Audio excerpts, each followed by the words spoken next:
God told a prophet to marry a prostitute. Hosea was a prophet in Israel, meaning God chose him specifically to carry divine messages to his people. That was his calling, his identity, his life's work. And the first message God gave him wasn't a vision or a scroll. It was a marriage assignment that would cost him everything. Hosea 1:2 doesn't ease you in. God speaks directly and says, "Go, take to yourself a wife of whoredom, for the land commits great whoredom by forsaking the Lord." A direct command to a man of God to marry a woman who would be publicly, repeatedly unfaithful, not accidentally, not symbolically, literally. Hosea obeys. He marries a woman named Gomer. They build a life together. Then she leaves, chasing other men, other promises, other things that offered more than they could ever deliver. And here's where most people would close the book on that relationship and call it done.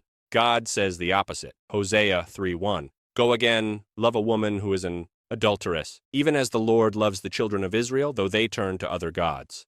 Go again, love her again, bring her back again.